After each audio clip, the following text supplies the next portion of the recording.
my beautiful young man.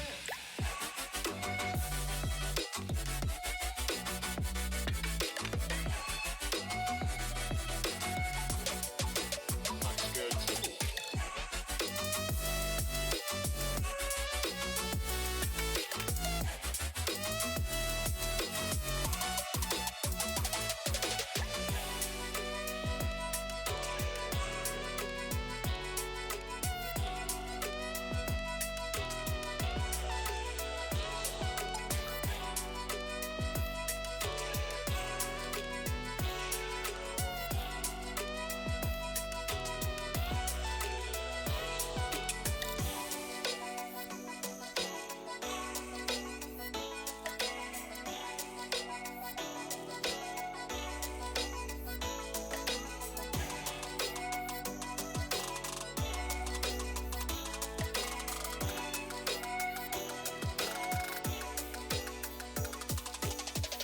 Do what I tell you and everything will be fine.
And we are good to go, I believe. Could you guys say something? Something. Hey, hello. Again, Great, amazing. All right, yeah, we're set. Hello, everyone. How are you guys doing? Good. Great. Excited. I'm excited to be here. I hope you guys are as well on this Sunday morning. Yes. For us, earlier So than happy. others. Yes. So excited to be here. Hi, everybody out there. We love you. We miss you. Hi. Yeah, so I guess I'll just do a quick little introduction. My name is Salty Fish. I'm going to be here hosting this event with all these Overwatch voice actors. We'll go around a little bit. We can each introduce ourselves. And yeah, throughout the stream, you guys can use the command sign to get a link to Streamly where you can get a lot of things signed by these guys right here. And yeah, hopefully you'll have a great time. So I don't have a specific order to go in, so I guess I'll just name you guys by the character that you guys voice, and we can get this thing started. So I guess, well, not everybody here is the voice actor, but Michael, would you like to start off? Introduce yourself. Yeah, happy Sunday morning, everyone, or wherever you're at. I'm Michael Chu, formerly lead writer of Overwatch, and now I'm just here for an excuse to be able to talk to people. And the voice of Ash. Yes, Jennifer Hale. I am the voice of Ash. By the way, Michael, writers make the world go round. Thank you. Without you, we would not exist. True. And a huge thank you to everybody out there, because without you guys, we would have nowhere to play. So happy to be here. Great. The voice of Winston. Greetings. My name is Crispin Freeman. I'm the voice of Winston. It's a pleasure to be here with everybody. We so rarely get to see each other, so it's nice when we all get together and get to share sort of stories and faces. So it's good to see everyone. I agree. In the voice of Echo. Hi, everyone. This is Jeannie here. Really excited to be here, and just very happy that we're all gathering together. Yes, 100%. The voice of Sigma. Oh, hey guys, this is Boris Heastand. I'm the voice of Sigma. Happy to be here. Looking forward to talking nonsense and deep and meaningful stuff with you guys. And the voice of Farah. Hey, hello, it's Jen Cohn, and I'm so excited to be back and to be reunited with my Overwatch family and to see all these gang members and to be reunited with Salty, because he and I were partners on Immigrant Jam and we kicked ass. We were awesome together. So it's very good to be back and with all the gang. Yeah, I won a Mercy Funko Pop. I still have, I don't know if you can see it on my camera, but I still have it in the back over there, signed by Lucy Pohl. So yeah. We have Lucio next. What's up, dude? What's up, everybody? Happy to be here. I reached out to Salty. He was like, "Let's be boys. Let's do this stuff." So I'm very happy. Made my day.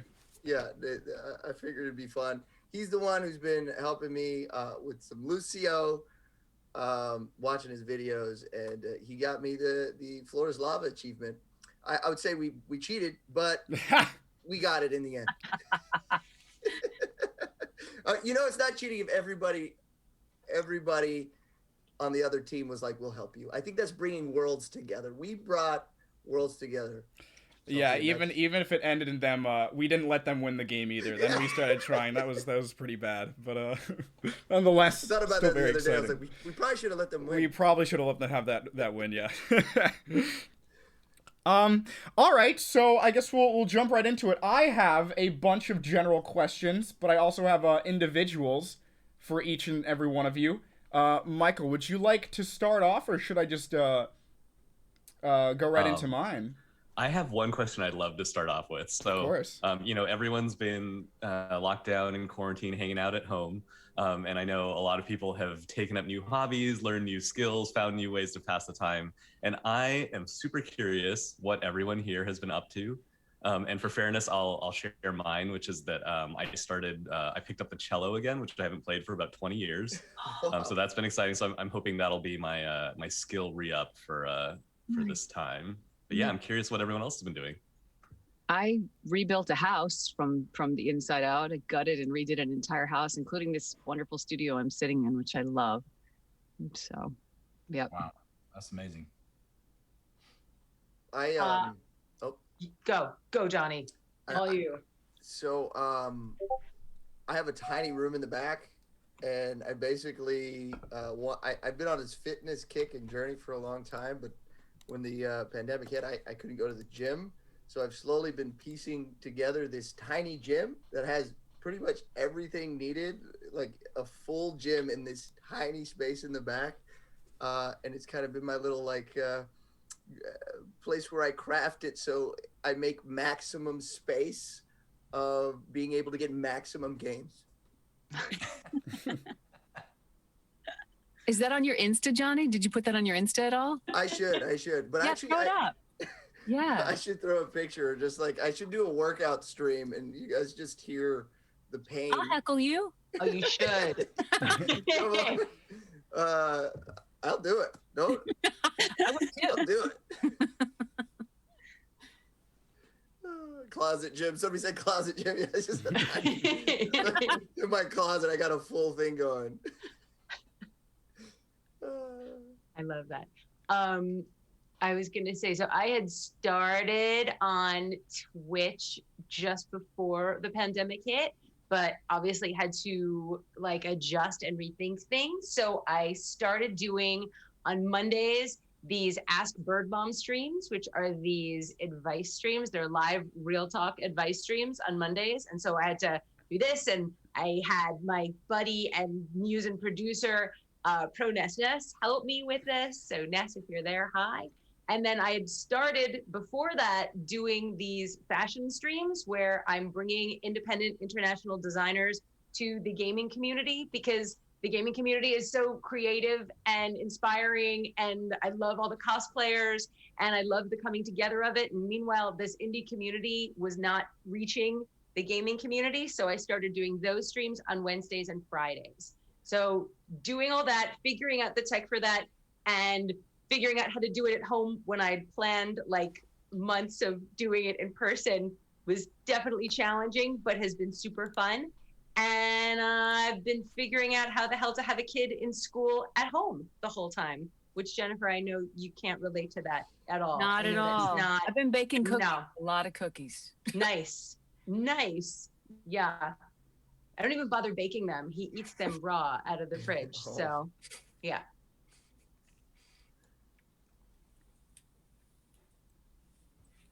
I guess I can go next. I have to say, I've been a little overwhelmed since the pandemic started. I know people are like, "Oh, I have so much time to do stuff," and I'm like, I don't have much time to do anything. Everything takes longer now. But the things that I have been doing that I was not doing before the pandemic, one is I've been actually teaching a lot more classes. I mean, I've been teaching classes in LA and every like once a month online, and now it's like every week I'm teaching online classes. Like suddenly everybody's come out of the woodwork wanting to learn about voice acting. So I've been teaching a lot more classes, and I have gotten way more involved in the amateur radio scene here in Southern California. I'm part of a bunch of volunteer groups that are sort of disaster radio teams, organizations that try to support local communities in case of fires and wildfires and earthquakes and disasters in California. So there's one centered around Topanga Canyon. There's one in Malibu. And they all have their own disaster radio teams. And so all of us are amateur ham radio people. And I've been actually running what are called nets, where we check in with the different radio teams around Southern California. And so I've got my FCC license in amateur radio, and so you can actually hear me on the amateur radio repeaters. I'll be running a net this Sunday evening for the Topanga Community Emergency Response people, and so I'll be on checking in with people all throughout Southern California. And then I also do one on Monday nights for the interop for all sorts of amateur groups from Calabasas to Thousand Oaks to Agora Hills to whatnot, and we're all checking our radios to make sure that we can communicate when everything goes down. Because when the fire came through for Woolsey in that area for a while, the internet went down. No one had internet, so one of the only ways to communicate was by two-way radio. So I've gotten way into amateur radio recently. I used to be on a team, and we were the ERT. You'll run into the ERT out there. We would pull the horse out, and you guys, you were our lifesavers. They're so lucky to have you. That's amazing. Cool. I think we're learning that the heroes.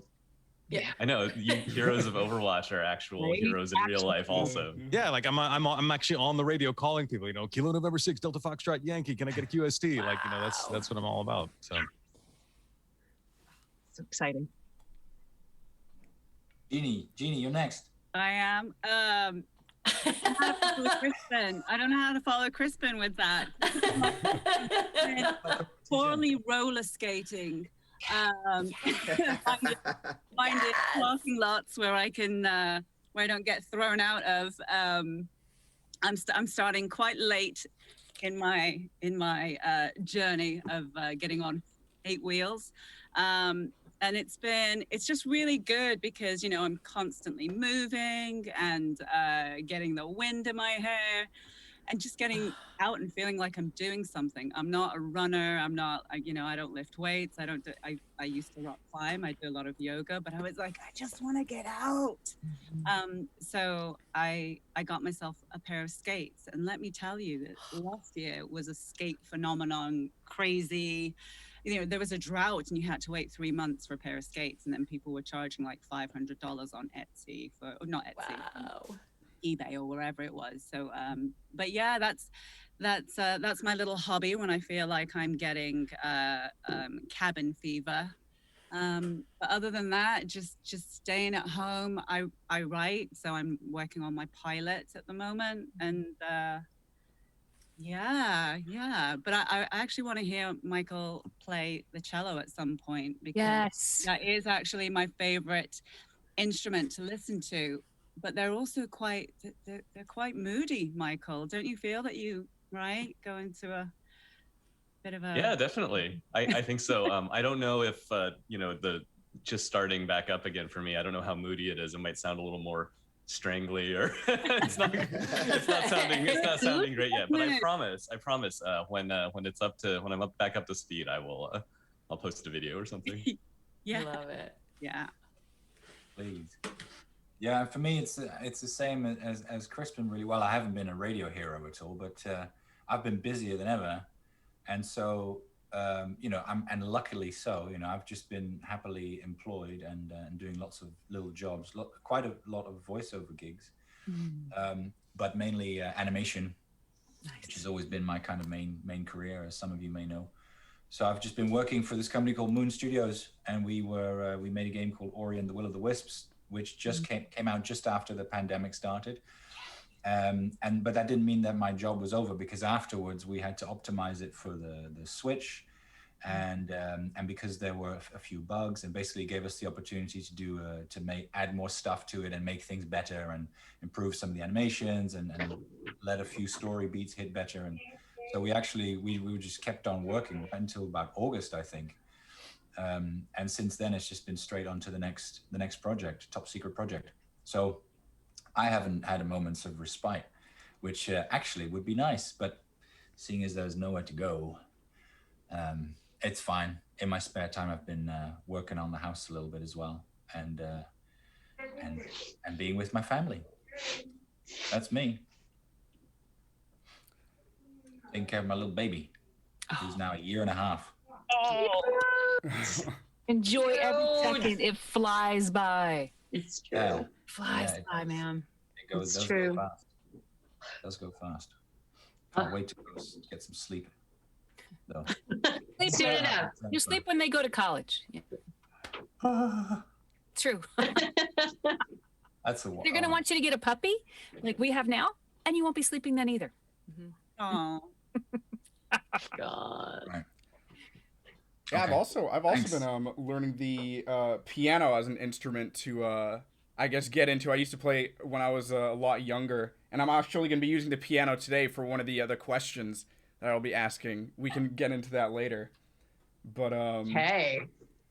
yeah, we'll see if I can play it correctly for one of the activities that we have. Great. Michael, did you have anything else in mind? No, I'm good. I mean, I have more, but I'm gonna save them.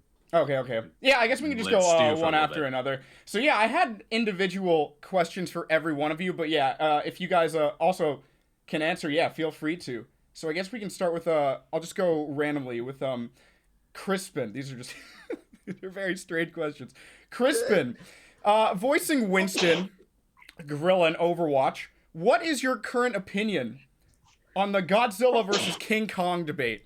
Do you know much about that? I don't. I mean, the Godzilla versus King Kong rivalry has been in filmmaking for a very long time. But I'm not sure if is there a current topic of debate that I need to be updated on? Well, it's just that the new movie is coming out, and it's okay. Everybody is going in on picking a side, and I was very curious on yours with your stance on it. It's a very strange. I think it's a very strange rivalry since the motivations of the characters are so different. I like going back to the original Gojira.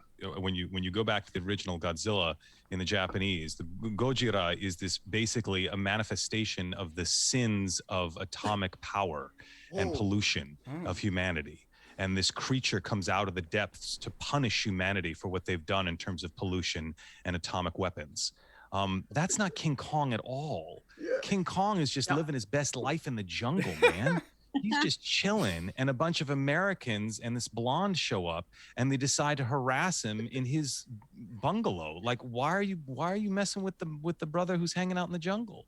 So it's a strange thing to put the sort of mammalian and the reptile against each other for this sort of battle. As much as I appreciate both, Gojira can spit fire, man.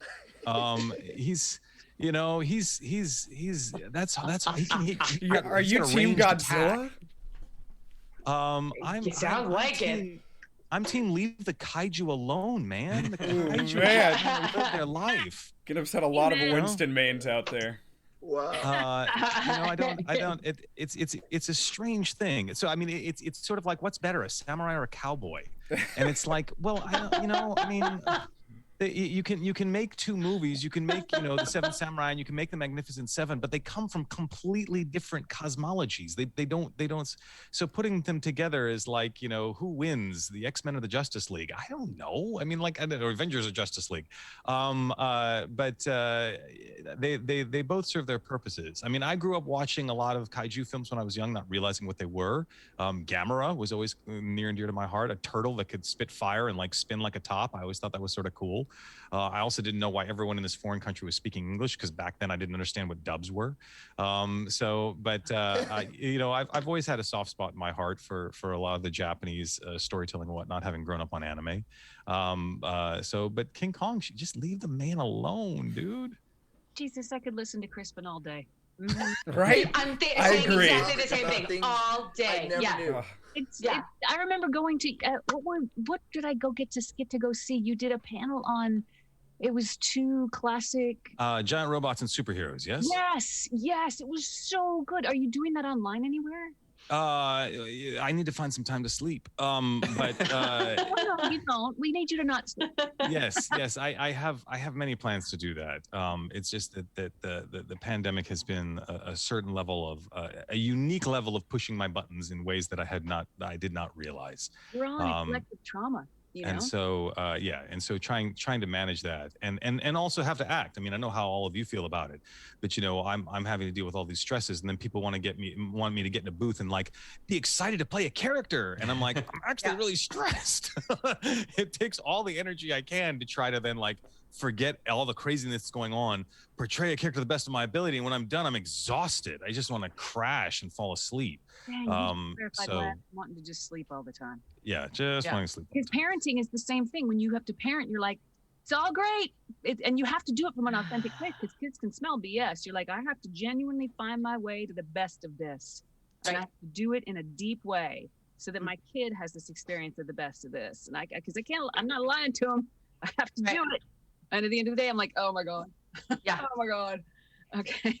Jennifer, did you ever read Elizabeth Gilbert had this great quote? I don't remember who she gave it to, about that successful parenting is like being the stewardess on an airplane when it's going down, that you just have to keep serving the peanuts. You just have to keep keep smiling and pouring drinks and serving the peanuts. And You know, everything's fine. Look at me. I'm calm. I'm calm. You're fine. Oh my God. I have the moments where I'm not. I mean, we changed the puppy's food too quickly, and then I got no sleep for 3 nights. I was like, oh God. So serve the peanuts. Serve the peanuts. No, no peanuts. Serve the peanuts. Do not the peanuts. Yeah, exactly. I laughed. Sorry, Salty, we stole it from you. We did. No, please. This is about you guys. I'm just the host here. Yeah, we can just anything these times. Yeah. Just a multi-billionaire. That might be a job. That's all. Yeah. I guess moving on to the next question. This is for Jen Cohn. Self-proclaimed bird mom. What sparked your love for birds, and was it a coincidence that you voice act for Farah, who literally flies around with bird-styled armor? Bird mom comes directly from Farah. That is where that comes from. I am not a particularly bird-oriented person. I don't know that birds would necessarily be my animal. Not that I have anything against birds. Birds are great. But the bird mom thing was because I kept on having fans like send me messages being like, oh, bird mom, or like commenting on a post of mine and be like, oh, bird mom, blah, blah. And I was like, first I was like, dude, it's with the mom shit. Like, that's really, but then I really loved it. And I was like, bird mom. And then at the conventions, you know, we meet all these people, and I'm such a hugger and kisser and talker, and people would come and talk to me and ask me questions about things that were going on in their lives, or want advice about specific situations, or say, you seem like someone I could talk to. You seem like someone who really is relatable. And I think being a trusted adult in this sphere, in this space, is so, well, first, it's so gratifying. I mean, it gives so much to me. I'm so grateful. I'm so happy to have connection, particularly in a time like this. But I was finding that anybody that I was talking to or communicating with really did need to talk. And I was getting sent messages about people freaking out during this time. And that's when I said, you know what? I really should just start an advice stream. And and Ask Bird Mom seemed like the most obvious thing, because that it pulled it all together. And it's been wonderful.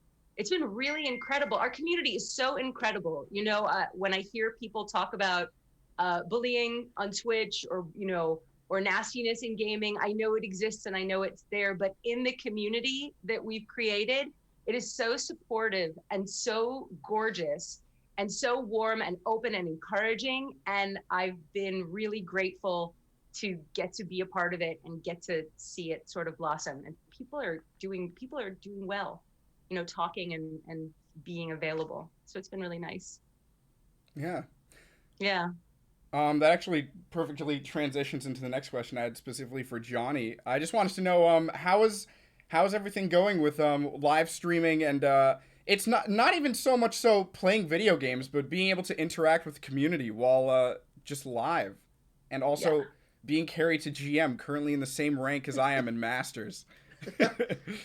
Well, it's been kind of an experience. I did it to stay creative and do something with the community as I'm stuck at home. And I do love video games. I always have. I just kind of quit for a while, so because I get really into them, and things fall by the wayside. And I think I have these all or nothing. And so I kind of was just like, let me just go all in. I got nothing to do.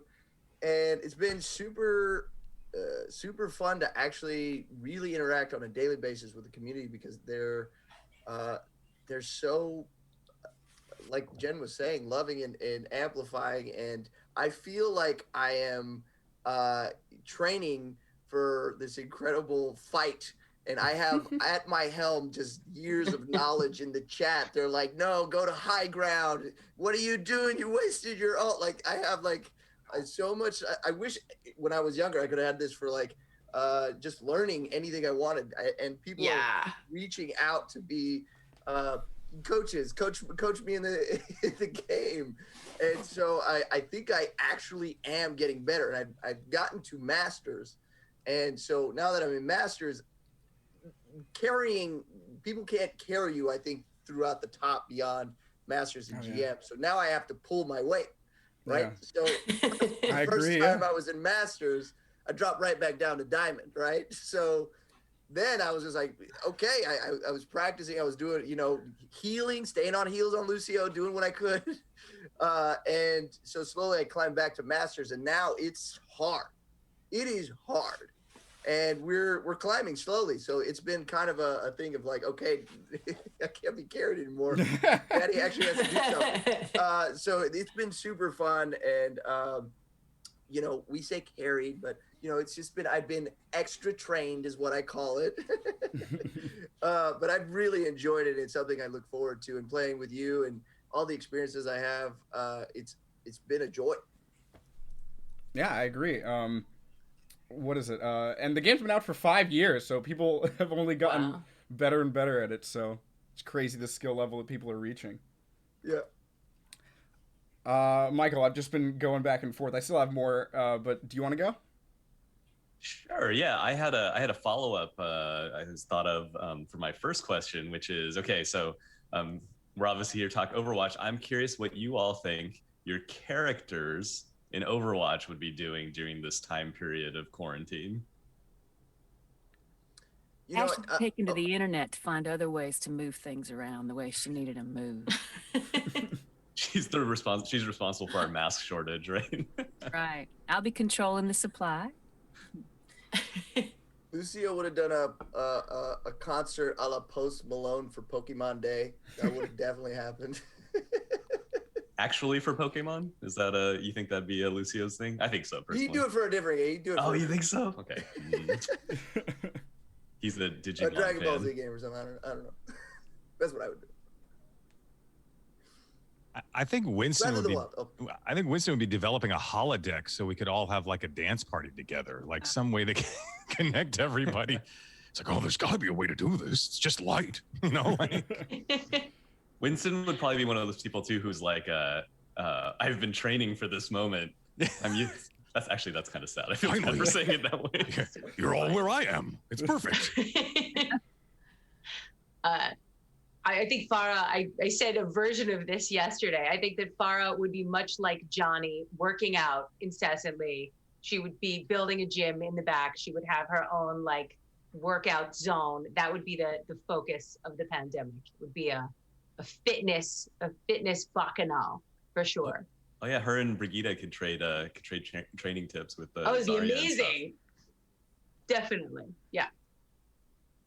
I think Echo would be duplicating vaccines that also have shelf life, because that duplication will obviously disappear. So pretty similar to the vaccines that we have now. It's like you got to use them quickly. So but she would be probably helping the vaccine effort. I feel like that's her jam. Definitely. I think Sigma would be quite happy to finally be left the hell alone so he can conduct his experiments and not be bothered by anyone so much, which is kind of sad, but that's probably what he'd be like, right? Like, no one around to bother me, just focus, laser sharp. Yeah, I think that all checks out. That all checks out for me. I think they'd all do some interesting, some streaming, and we get to see all these different aspects. Maybe not Sigma. Maybe we don't want to see that stream. It's a black screen. Yeah, he's not so this guy. All right, well that's good for me. Back over to you. Yeah. Jeannie, another. I didn't realize this is another fight question. What do you think would go down if Echo were to have a fight with Amazon Alexa and Siri? Two AI versus AI. Well, what a question. Yeah. I mean, I think she would destroy them, quite frankly. But she also might dismantle them and make them into her bot. I was going to say a word that I don't want to use. Yeah, she would just make them her minions. She'd make them work for her. Yeah. That's not a fair fight. Echo versus Jarvis is a fair fight. See, I was picturing it because, what is it? There's so many of these bots that people just own in their household. So Echo would have to I guess, go through them individually, or they're just kind of this mass production of robot. That's what I was thinking about. Because there's so many, and Echo is just this one, like, human-sized robot. Yeah. I don't know. I'll have to think about that one. Get back to me on it. And we'll do. I don't have a good answer for that one.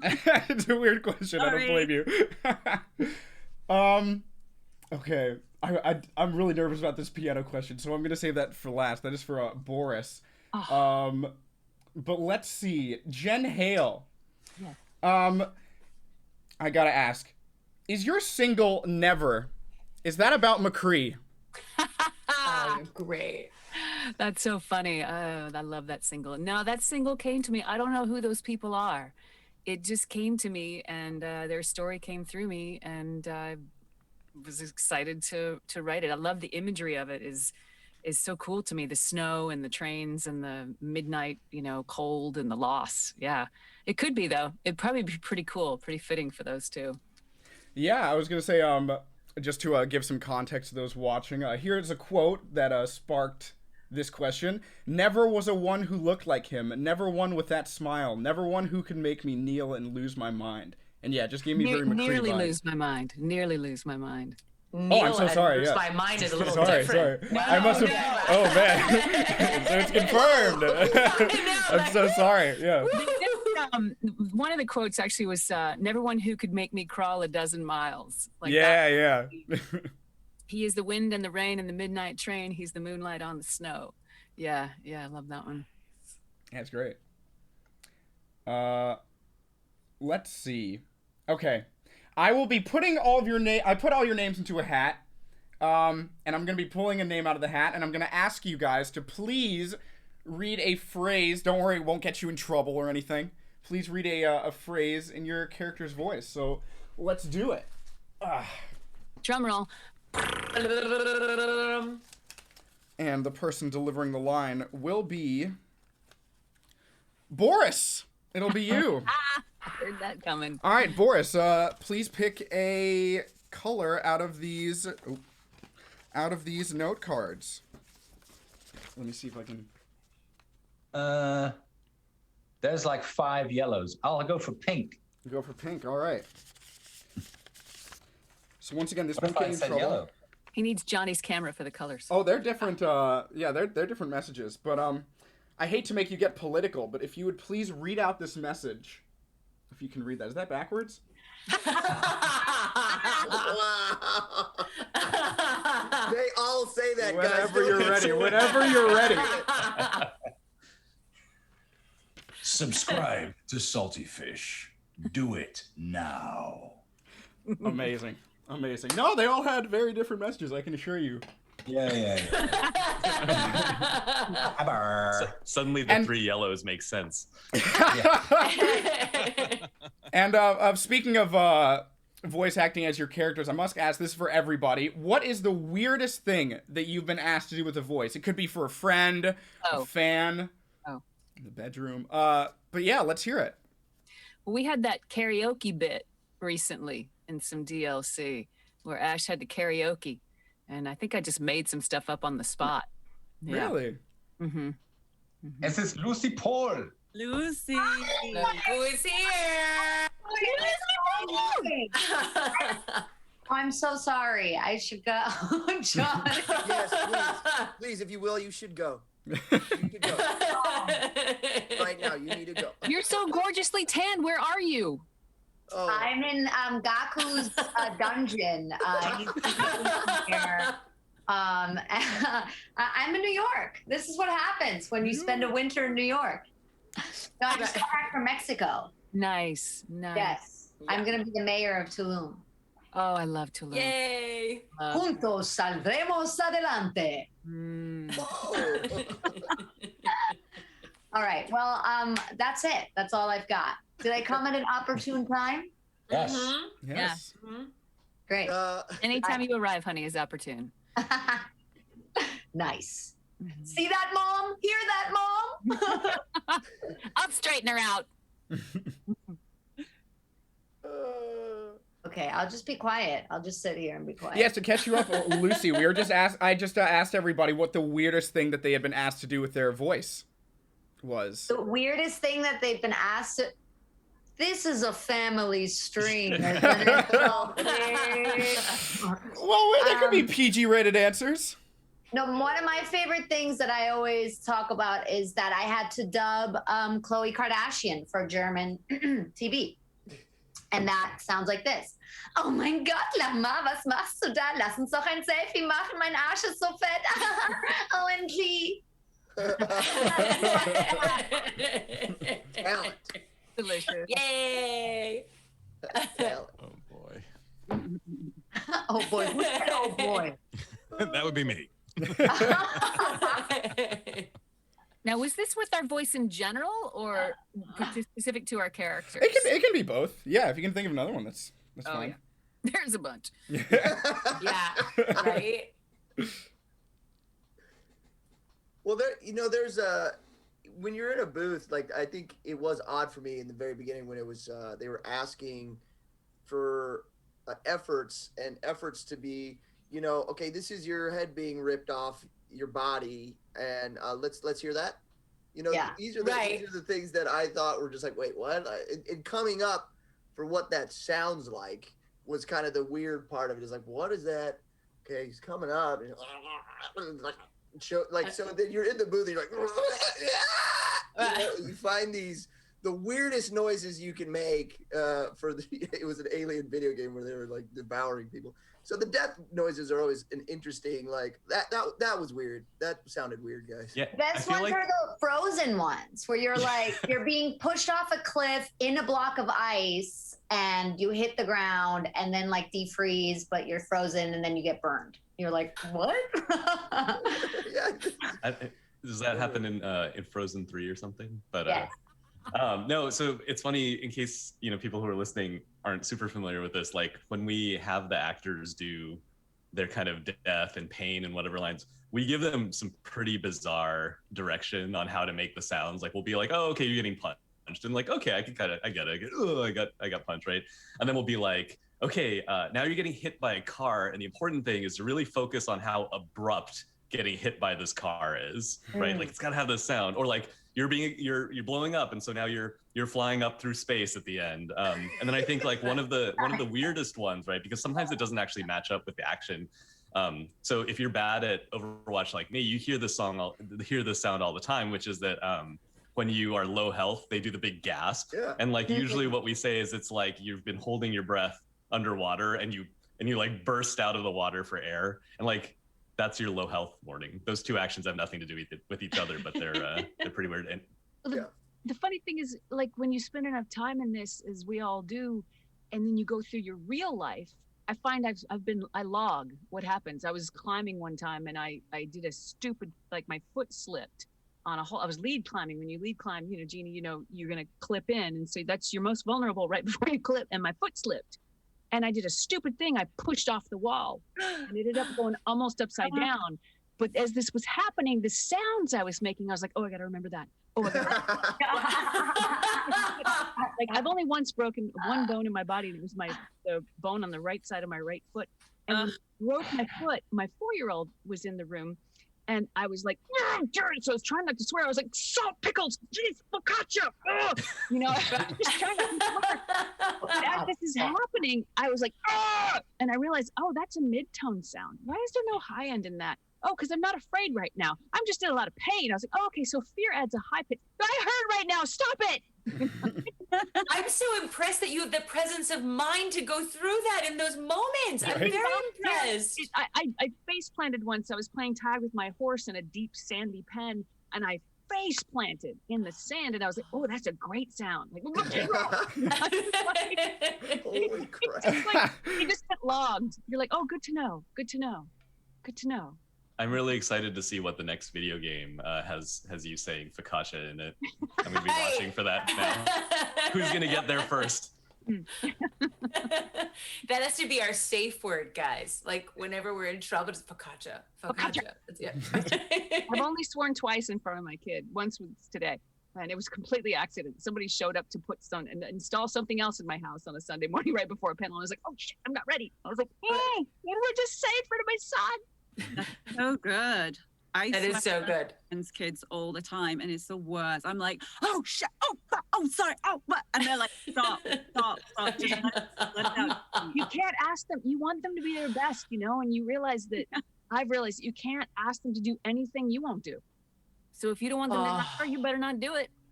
You cannot. They make you the best person because you just love them so much. You want them to be their everything they can, and you're like, I can't ask them to do what I'm not doing.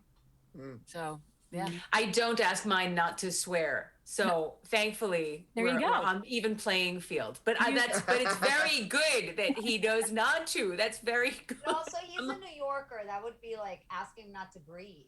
Yeah, you're right. You're right. Like, don't look when you cross the street. I know. Yeah. Right now we're in Canada. Everyone's kind of polite. We got fair. Step it up. Yeah. I mean, swearing is like using a turn signal in New York, right? I mean, most people know where you're going. Yeah, seriously, it's a self-defense mechanism. Yeah. and a term of endearment a lot of times. Oh yeah, it's never personal. It's true. It's true. Like prepositions. Yeah. Just how do you get to the subway otherwise? Right. Right. Yeah. No, there's no other way to ask for directions. Don't they throw you out if you don't meet your quota? Yeah. Right. Yes, they do. I think it's nothing personal is like the motto, actually official motto of New York City. It should be the motto of life because, you know, four agreements. Yeah. Truly. Well, I was working on an anime once, this anime Rurouni Kenshin, which is this samurai epic. And so everyone's got their different samurai attacks. And for whatever reason, they decided that the samurai attacks had to be spoken in Japanese. Like they weren't translated in English. So we had to, all of our sword attacks. And literally one of my lines in the show was, my Amakakaru Ryu no Hiromeki is better than your Amakakaru Ryu no Hiromeki. And I thought, is the English-speaking audience going to get that? I don't know. You need to make a jingle like that. That needs to be a jingle. My is better than your. The day before I gave birth, I was enormously pregnant and I had a job. It was for Dairy Queen. I was doing an ad and I had to go and I had to make noise like I was crunching on a bag of something. So I was crunching, and then I hear a door open, and in the scariest voice I could, I had to scream, "Get out!" And then they had to run. It was this like very like fright. And I remember being like so big and like making all the noise and then "Get out!" with the stuff coming out of my mouth. It was the weirdest moment. Like I'll never forget. It was like, this is the last day without child. This is the strangest thing. So that would take the cake. Oh, I have those stories being pregnant as well. It's so crazy. So crazy. I remember one time I had gotten bucked off a horse and I landed hard enough that my kidneys were bleeding. It was not fun. So I had a lot of internal swelling. And they were like, so I was busy, so I canceled a lot of sessions, but I had one session, it was a game, and they're like, you only have like 15 lines. And I was like, all right, I can do that. And I got there, every line was an effort. But it was and you don't realize how much downward pressure there is on your internal organs doing efforts until you're internally bleeding and going, oh my God. And they're like, oh, the pain sounds are great. I'm like, yeah, let's just get it done. Let's get it done. Yep. What else you got for us, Salty? Hit us. I don't think, did everybody answer their weirdest moment with the voice? I didn't, but I wouldn't know, to be honest. I don't, I guess I'm used to weird things because none of it has really been, I don't know. Was there anything for the origin, for the Sigma origins? Did they have you like say stuff backwards or something like that?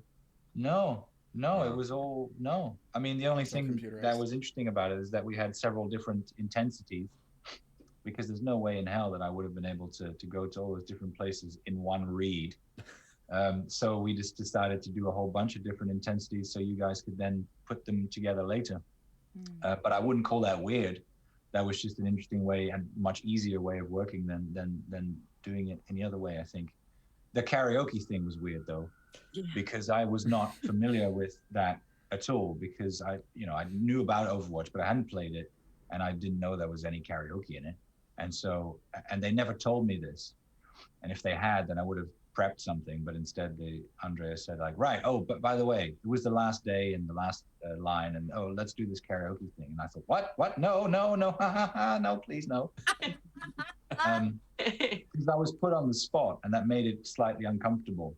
Because of course I wanted to be kind of fun and original and cool and come up with something great. So I really wished that I, would have been able to prep something, but it was just ad-libbing on the spot. And that was a bit, but again, that wasn't really weird. It was just like, oh, what are we gonna do here? And I did this really terrible old man dance. I think one of my favorite weird moments I got myself into. You guys ever created a character where you're like, what did I get myself into? Yes. I was working on a show that is still, it's a part of a large lightsabery franchise that may or may not ever see the light of day. It was an incredible show. It's sitting on the shelf somewhere. And I had this character, and I took a bottle of water. I literally had to have a towel underneath me because I would do the water. I won't do it here because I don't have a towel, but it was like water coming out of my mouth. And I'm trying to stay away from the mic as I'm playing this character. And it was just like I had to have a bottle of water and a towel for every session. Every time she showed up, give me my bottle of water and my towel. Really fun, actually. It's disgusting to watch, but really fun. Yes, and sorry, you go. No, just really quickly jump in. I think I was in a very similar situation to Boris when they sprang the karaoke, and it's the same thing. It's like, I love karaoke, by the way. I have my own karaoke mic. I sing to my dogs. I fucking love it. But so for it to be sprung on us, it was like, wait, no, I can do better. I know I can do better, but it was like, no, you just have to do it to this music. And I was like, all right, yeah. And I just felt like, I could have done something so much more. But at the same time, I also love the spontaneity of it. It was like, yeah, that was Echo. They just got her as is. But I think when it comes to like the weirdest thing, I don't think it's weird in voiceover, but I also do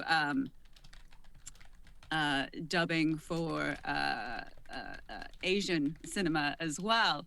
And when the characters that I get tend to be of a certain age and tend to scream a lot. So every single session, to the point where I get PTSD knowing that there's a job coming in, and I'm like, I don't know if I want to do this one.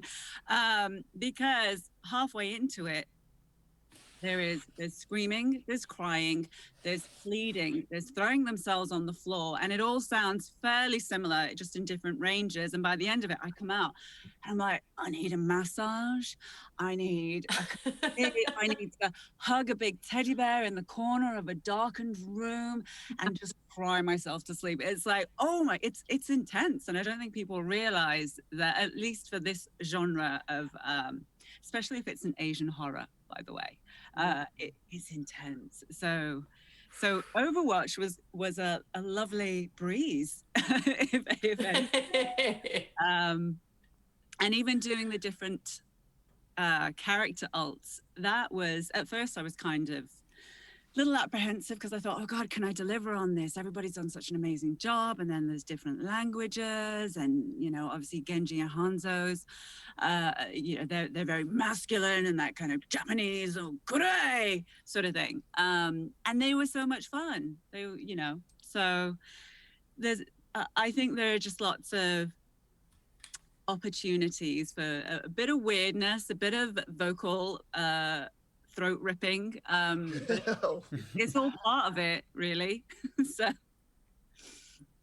actually, what is really weird is efforts that are really soft, like just sitting down and standing up, because you're in this really, when the gain on your mic is right up, and you just open your mouth and you hear, right. And you just feel disgusted by yourself, but that's it's like, ooh, that came because a sound that no one ever hears, you just hear amplified to the max. And it's just things like, I did a dubbing a couple of months ago, but it's been out just now. It's this Netflix show for the English version, because it's a German show. It's called Tribes of Europa. I don't know if it's out in the US, but it's out in Europe and it's doing okay. And I'm dubbing one of the characters, which I'd never done. I thought was fun, but they wanted all these little effort sounds that were very, very subtle. And so it's not like, but it's just like when you get up, you just have a little, and when you sit down, Lucy will know about this because she's German. It's like the little like when you sit down, little efforts like that, and they all feel. Only Germans do that, Lucy. Is that a Just German thing or Germans. is that a constipation thing? I'm confused.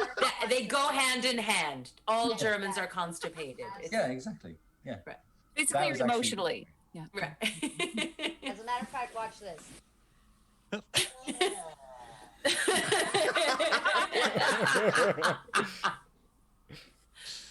Pretty good.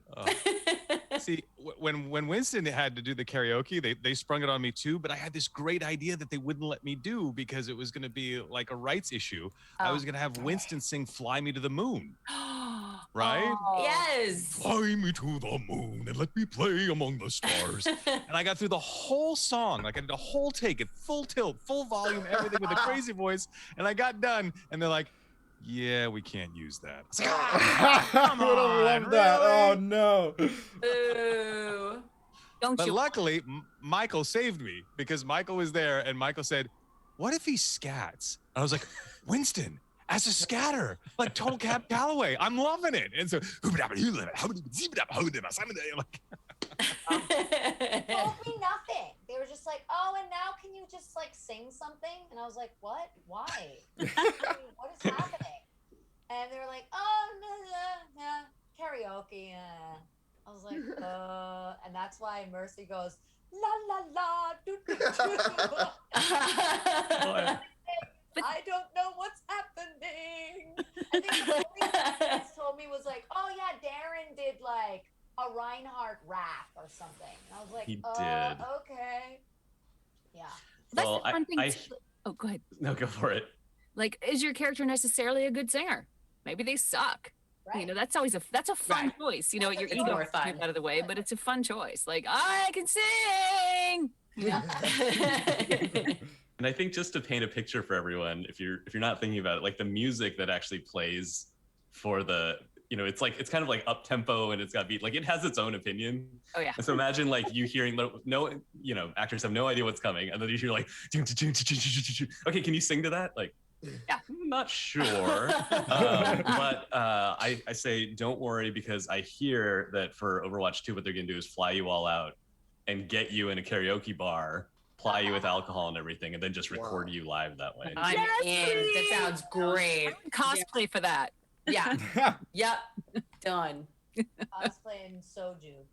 Hey, I actually have Ash in my wardrobe anyway. So that actually reminds me, I don't know if I'm the only person who's interested in this, but during like, you know, the last year or so, a lot of the voice recording and stuff has been done remotely, right? You guys are recording from your homes or sheds or whatever.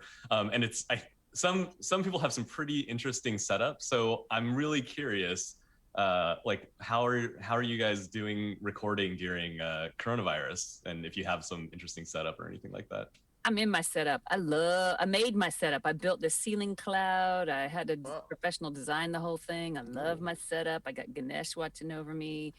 I love it. Love, love, love. I love my space. It's my cubby. Sometimes when single parenting is a little much, I'm like, I have to go record.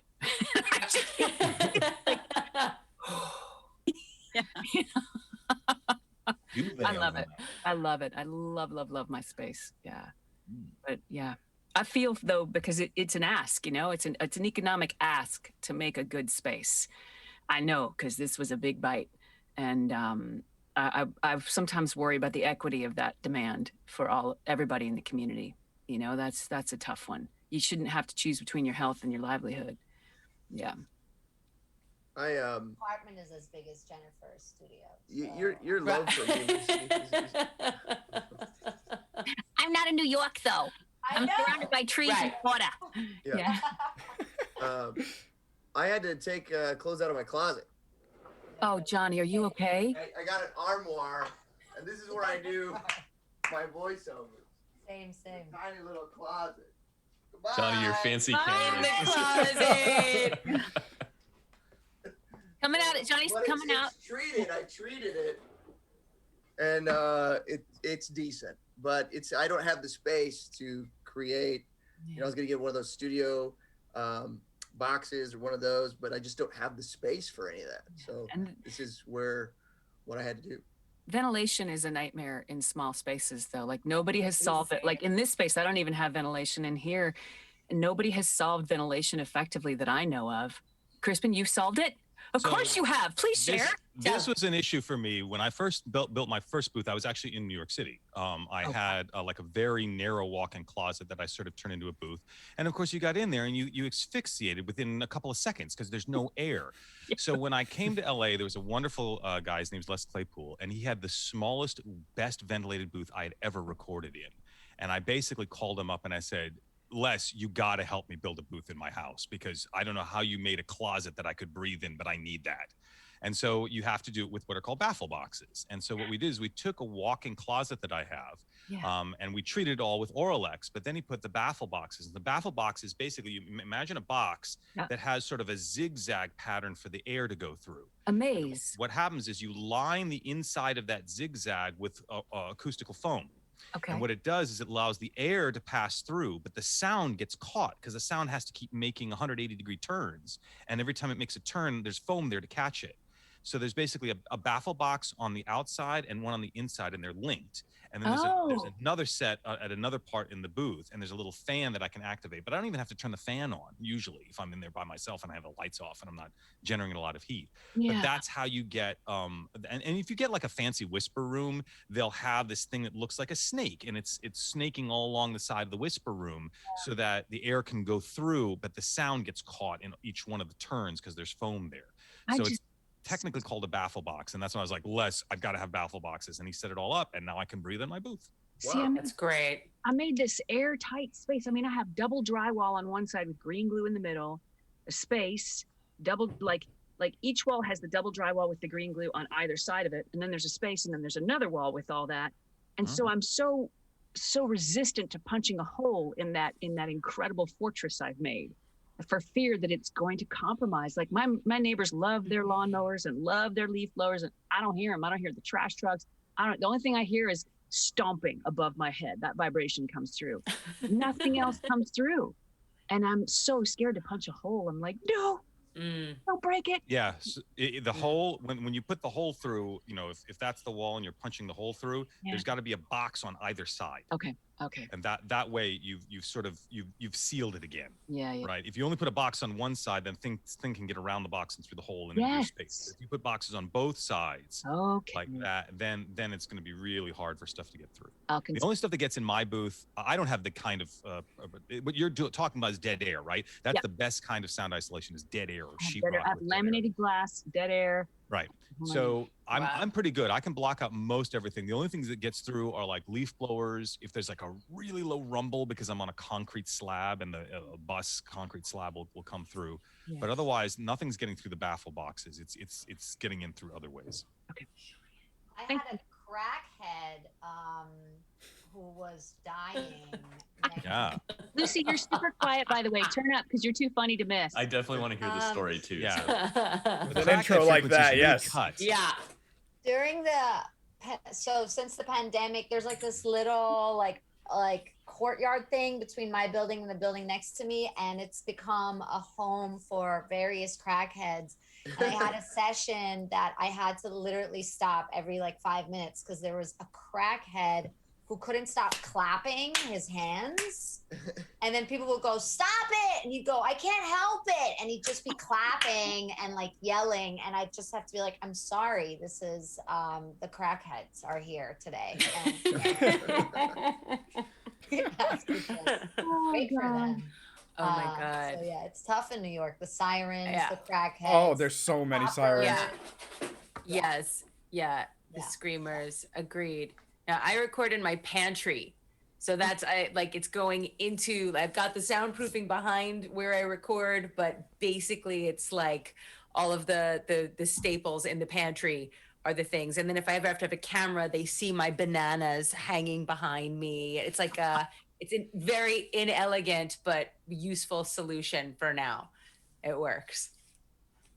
I was really amused because Crispin, as you were describing what is surely this extremely technical and like effective solution, all I could think of in my head when you said box on one side and box on the other is get smart, and that you were just dropping the cone of silence on the two ends. For the stream, Get Smart. It's a TV show from many moons ago. It's very good. I know of what you speak, Michael. I know. I do too. This is funny hearing all of your somewhat professional setups at home, and I'm not a voice actor or anything, but I do use audio all the time, being a YouTuber streamer. And yeah, I literally have taped these foam paddings to my wall, and they just don't stick. So right now, it is so separated with all the foam padding, like half falling off, half sticking on. It's just funny to hear all your solutions to it. I'm just struggling over here with that. I guess, yeah, moving on, Boris. So I don't want to put you on the spot here. I had an activity planned where I thought it would be great if I was going to play something on the piano. And I don't know if you guys have seen this, but on YouTube some of these videos go viral, but every time something happens in the video, something changes up. So for an example would be the Bee movie, but every time they say Bee, the movie speeds up, and that is essentially the whole video. And I figured that what we could do is that, Boris, you could be describing, if you haven't done much today, it could be what you did yesterday. But yeah, literally just talk about your day, and every time I play a tune on the piano, you would be getting more agitated. Now, if you wouldn't like to do that, I do have another question, but completely up to you. Yeah, why not? Let's do it. That sounds like fun. All right. Let me get the piano set up. Please do talk. I need to unplug for 1 second. Well, while he gets that set up, I'll ask a question that everyone wants to know, which the public needs to know. When's Overwatch 2 coming out? I need to know. I don't know anymore. I don't know. Does anyone know? I know. Why would we ever know? Yeah. When? You can pay me money. Direct payments to Lucy's Yeah. Venmo. I Get the answer. The highest bidder gets the answer. No, I don't know All right. anything. I didn't know there was It's above our pay grade. You You know, didn't know there was an Overwatch 2? we're under NDA for everything, right? And You- I you remember were- when I did this, like I wouldn't talk about it, and then they debuted Ash at BlizzCon. I think it was on Friday, and I wasn't appearing at BlizzCon until Saturday. And Aaron Fitzgerald was texting me, going, "I'm hearing this. It's you." And I was like, "La la la la la. I'm just not going to respond." And finally, like halfway through the day, I'm getting all these messages and from other people, and I was like, I called my agents. I'm like, "Can I please say yes or no?" And they're like, "Go ahead." Like, I won't even say anything until it's like from 5 other sources been released. Okay, yeah, that was me. Or yeah, that's happening. I'm just like la la la la la la. I don't remember what I did last week. I Men in Black myself every day. Nice. Yeah. That's great. Salty, are you ready? I Watch am. out, he's a boss. I must say this ahead of time. I'm very new to the piano. I was very good when I was much younger, but I just picked it up because I was bored in quarantine and I wanted to try to learn some old stuff. And I taught myself this. It's very short. But yes, let me know if you recognize this piece. Let me get my hand set up. I really hope I don't mess it up on the first try. So.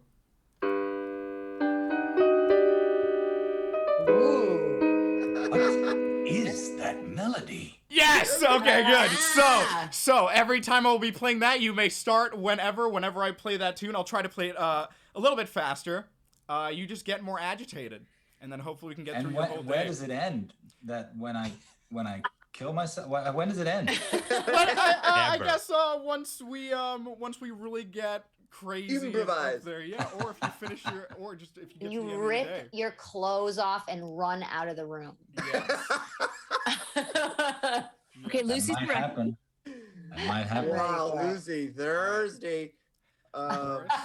Always. yes. For Boris? Boris. Who isn't? So Wow. yes, whenever you're ready, and I will. Yeah. Whenever, yeah. So remember, you're getting more agitated whenever I play the melody. Okay, but I'm not agitated right now, so it's fine for now. Fine. I've got this. I recently bought a what do you call it? A wood chipper.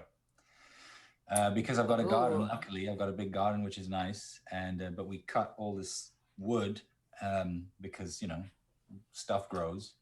And it grows really fast, and every year we need to boring. So we've got this massive mountain of wood and branches and stuff, and so we got this stupid thing, and you just put the wood through and it grinds it up, and it's really pleasing. And stupid thing doesn't really work a lot though.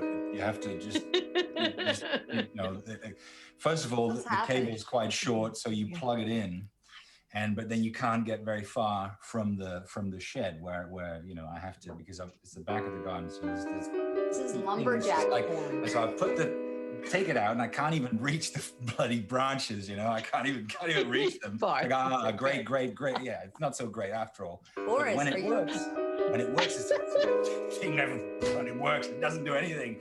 I tried to push this wood through, but it doesn't even do anything. The thing doesn't even work. This is a cry for help, people. $500 for this thing, and it doesn't even work. It really pisses me off. So, but it, you know, you put the thing through, and then and you think, oh, this is so pleasing, and then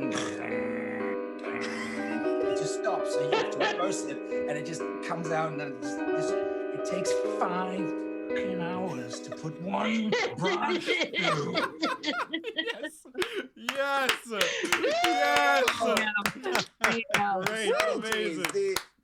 The acting, brilliant. Oh, it was very Nicholsonian of you. That was you got really Nicholson. Why'd you get a wood chipper? Stop it. I love that. It felt so real. Incredible.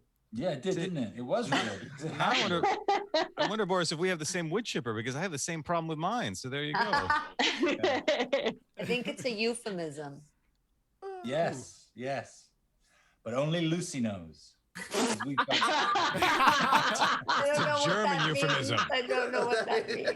Because we've got code. But in German, it's something completely different. Boris is I love it. You know, the music in Sigma reminds me that one of Jeff's big inspirations for the character was actually Hans Zimmer. Really? Oh, really? Yeah, He's so happy. so funny. that's what I was told in the audition, and not because he's German, but because he speaks about his work with a certain passion, right? That was the thing, and they said that, yeah. And because of his big nasty feet. Yes. Specifically Hans Zimmer's feet, yes. Our code. Don't worry about Lucy. That's just our code again. How do you know this about Hans Zimmer's feet, Lucy? Hey, it's a German thing, Crispin. That's all I'm going to say. Incredible. Good. I got to run off soon, guys, unfortunately. Oh yeah. Oh, Boris. Yeah. So funny. Lovely to see you. Back to the old wood chipper. Treat. Code. Yes. Back to the wood chipper. I'm telling you, right. Yeah, moving So on disturbed right now. I'm so scared. I'm so scared. You guys missed it too, but I think Crispin and Boris just gave each other some sort of wood chipper signal too. I'm not saying they're in cahoots, but So Wood chipper signal is so cool. Yes, I was. So this must be what it's like dubbing German shows into English, yes? Wood chipper. Right. Hans Zimmer's feet. Mm. Yeah. Yes, with about 20 minutes left on the panel, I do invite chat to ask some questions. But while we wait for the questions, I'll be right. I'm coming back. I'm not going. I'm coming back, but I have to shoot out for just 5. I'll be right back. Okay, great. Yeah. See you in a sec. He's got to go chip things. wood chipper jam. Yeah, it's calling.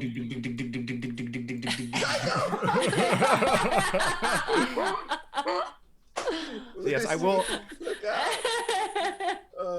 I will be writing down some questions, but moving on, I wanted to know, and actually, this is kind of relating back to Boris, with a bunch of these topics that you have to speak about. as a voice actor, I feel like a lot of the times there's things that you don't really understand in person. And has any of these topics that you've had to voice acted for, has that interested you, I guess, in this subject? An example that I was going to use when Boris was here is that I'm not sure if he knows too much about it, but he deals with a lot of gravity, space, and science. And I don't know if that's ever sparked any of your guys' interests in those type of topics that you've had to learn about. I already know it all. Yes. No, I became a doctor, so. Yeah. I am the voice of cognitive behavioral therapy. So I like this whole huge program of cognitive behavior. So I had like months of like talking through this program where it was like people were assigned cognitive behavioral therapy paths that they had to do, and it was just them like listening to me and filling out notebooks. So I learned a tremendous amount about CBT from this. That was fascinating. That's awesome. Yeah. What's the gist of it? What's the log line of it? Like, What's fascinating about it is it's just instead of like going deep into your history and the things that have happened to you, you say like, okay, these are the things that have happened, and this is what is not working well in your life. So you treat the behaviors rather than the initial cause. So it's very pragmatic and it's very results oriented. And so people see results quickly.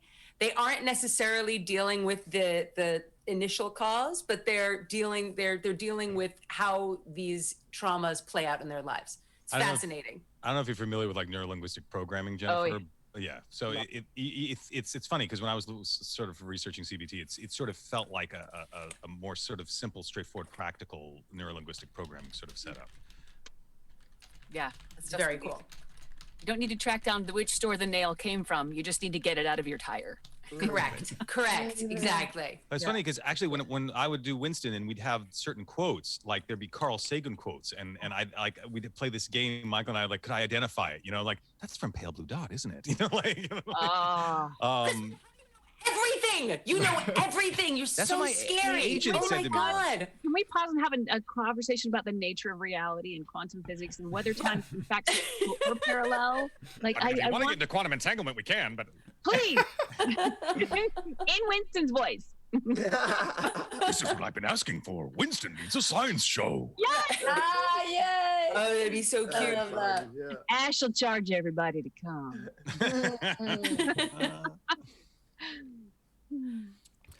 Michael, I don't know if you have anything else. No, I'm excited to hear some questions from chat. Oh yeah, My questions people are all just trolls. Yeah, people are very into how do you get ready and prepared to voice your characters? Are there any exercises, like vocal exercises that you do or anything? If you'd like to perform. I need a banana, Crispin. You need a banana. That's the answer I wanted.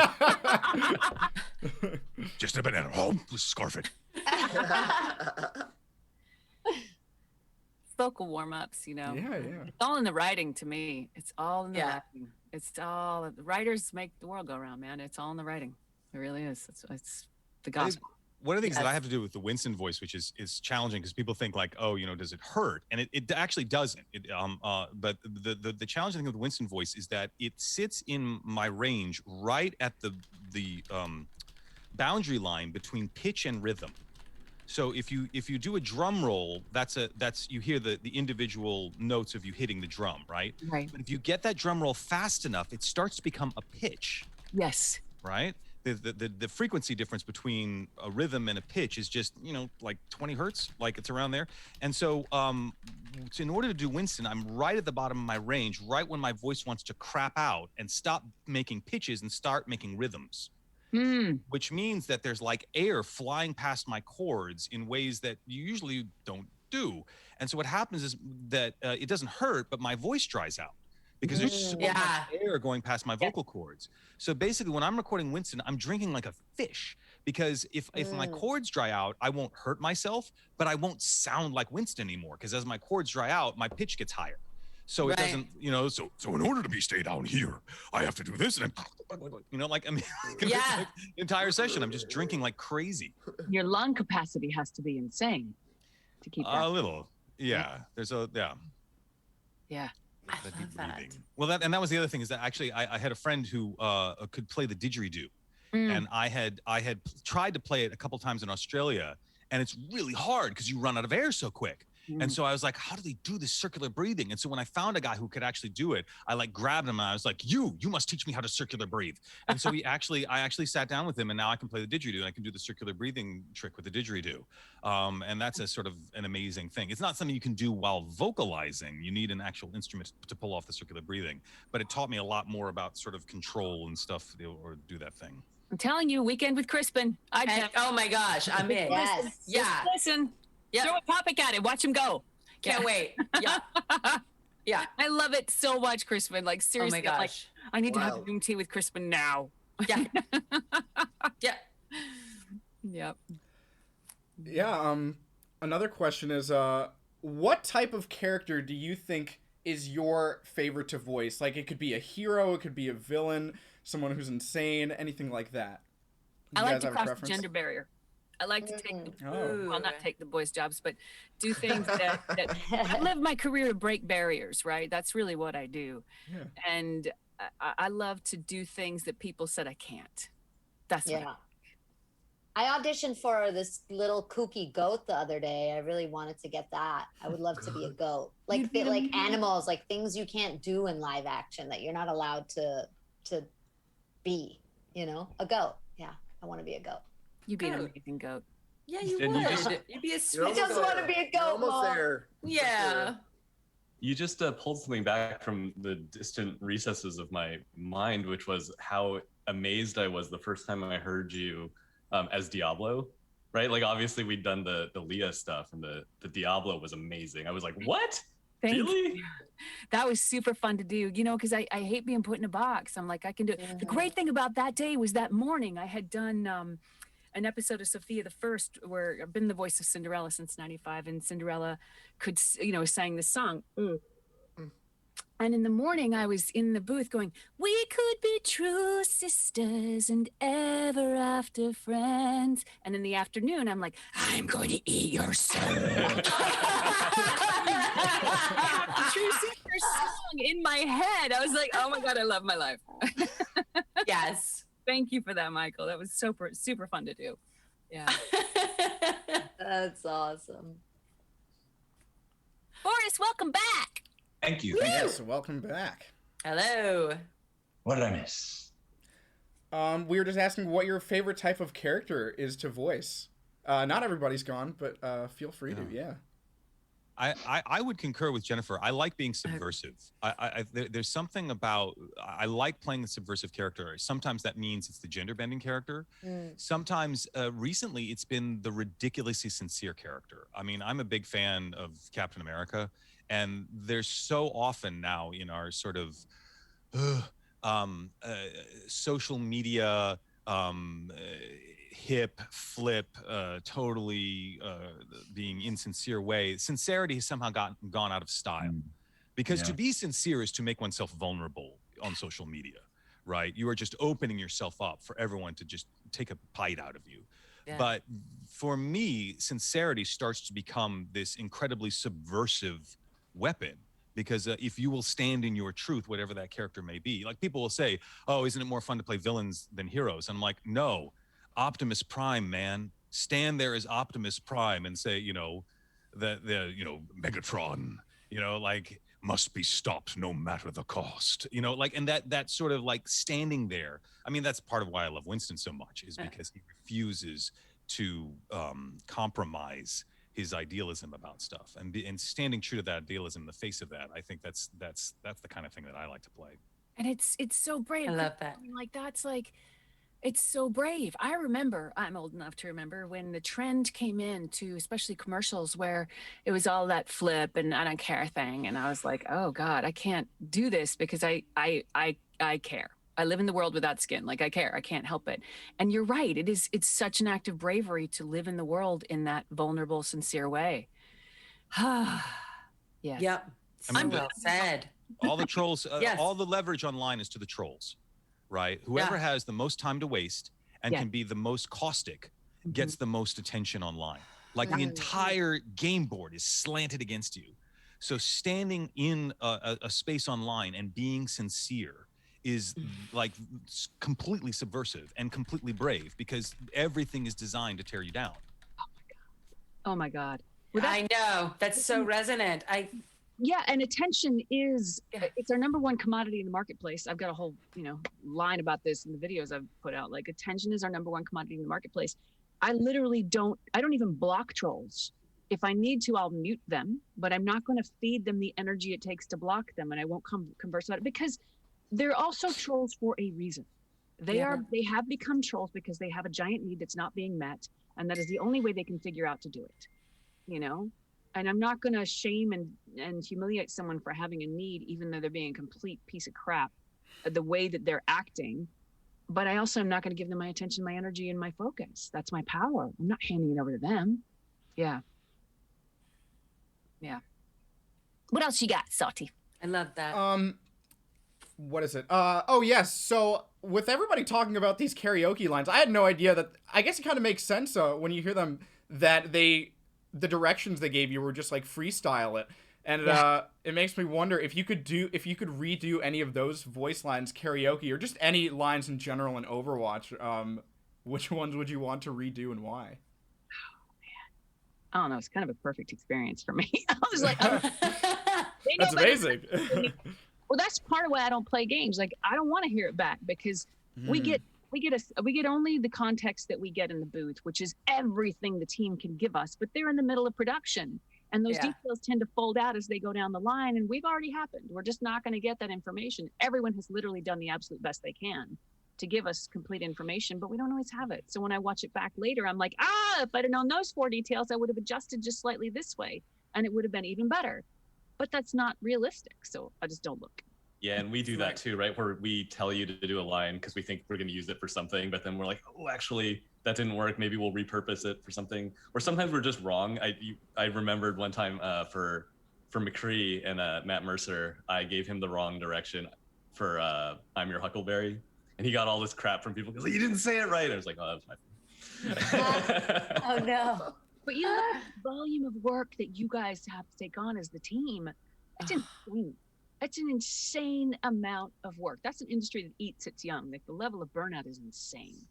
It's crazy pants what you guys have to put together. So everyone's just doing their best and just have a good time and don't complain. Totally. Yeah. Anyone else? No? Well, I guess this is similar to the question before. Another question from chat. If you have a favorite accent to do, and if you could perform it, if you'd like to. I love me a good Southern accent because I lived in Alabama for 20 years. So that one kind of stuck with me a little bit. Mm-hmm. I actually got asked yesterday while I was doing my signing to do Ash's ult, and I have to say it's probably one of my favorite ones to do, Jen, because you did it so well, and it's so much fun to do. And I also love the Southern accent, being a Brit, obviously. Yeah. There's lots of British accents that I not British, but UK accents that I really love. But the Southern one, I don't know if it's just like watching Gone with the Wind as a child, or that's kind of where the vocal range and how your mouth moves, in a very similar way, Brits and a Southern accent, not too dissimilar. But yeah, I definitely. I'll throw it. I want to hear it. Oh yeah, let's hear it. All right, let me see if I can remember it. Bob, do something. Yes, girl. You laid the path for what felt very easy to do. So thank you. Oh my God. Anytime, take them anytime. So my son and I got obsessed with this video. He found this YouTube video, this compilation of this Trump rally where they were shooting off rockets in Florida, and there was this woman, I think she was Venezuelan, I'm not sure, but we got so, like, literally it was one of those voices that just stopped you in your tracks as you were hearing it, and I'm so obsessed with her accent that I'm like, when am I going to get to use this for something? Now, hear it. Oh yeah. rocket launch Trump 2020. Are you freaking kidding me? Are you freaking kidding me? I love him to death. I love him to death. No, I am a victim of brain bleeding. I do not write on the right. I am a victim of brain bleeding that I couldn't stop. Like, I watched this video 10 times because I so need this woman's voice in my, like, rocket launch. The greatest. She was complaining about everyone. It was so awesome. So that's my favorite right now.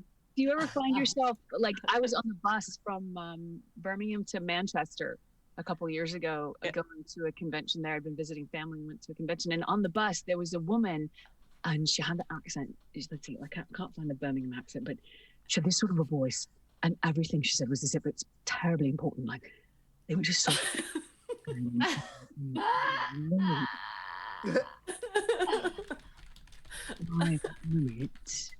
I was just like mesmerized by her, like this deep voice, and everything was so meaningful.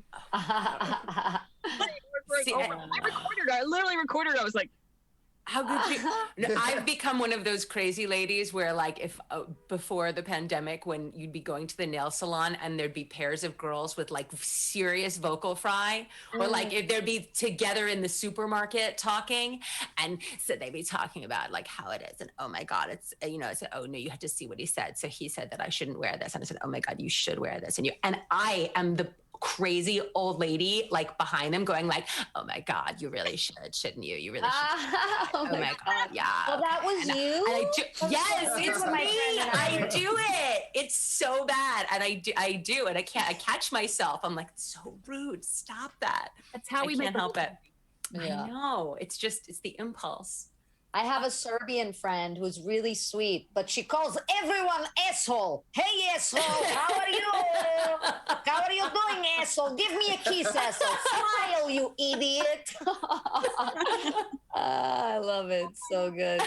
She yells at everybody, but she's a lovely person. Oh, that's funny. Yeah, and I guess last question before we can wrap things up, as how have you feel now that you all how have you guys felt now that you guys are all welcomed into the Overwatch family? Jeannie, as the latest addition to the public, how is that? How do I feel? I feel so fucking lucky. I really do. Because Echo came out right at the beginning of the pandemic.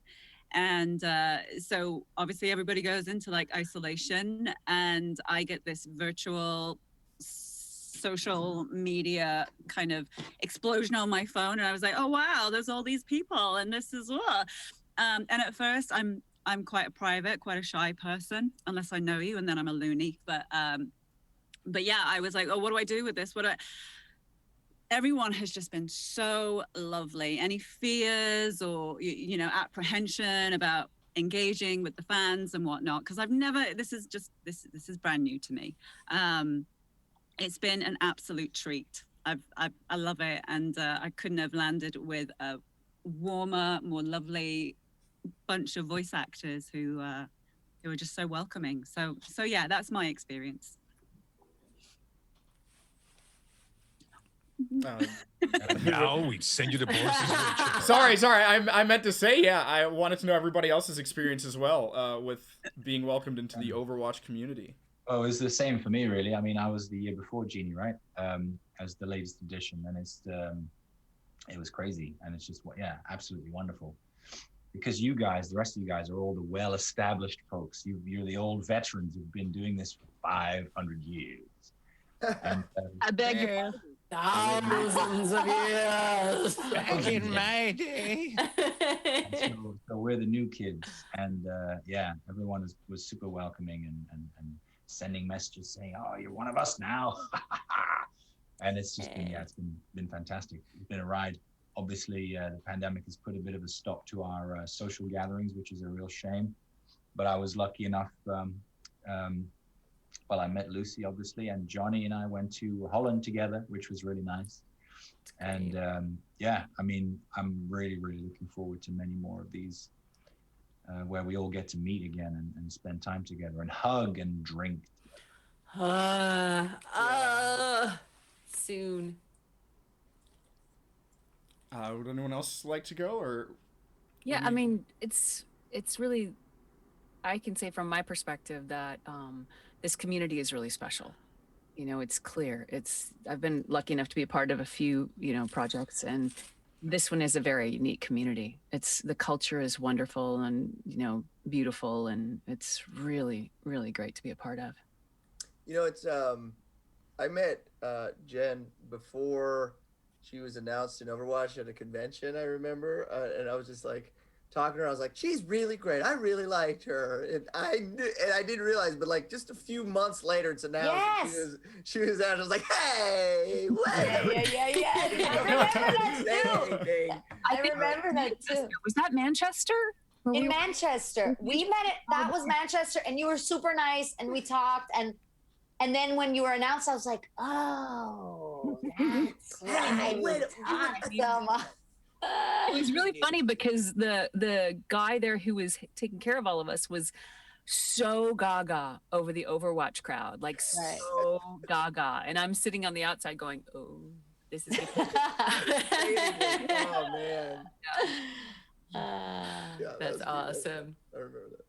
Yeah, it's very special. It's so special. It's like such a dream come true to not have been fired this whole time. No. There's still time. Believe me, I've tried everything. No, but it's so special because you do so many projects and then you become a family, but then you kind of like, just like things dissipate and you don't see each other again. And it's intense for a while usually.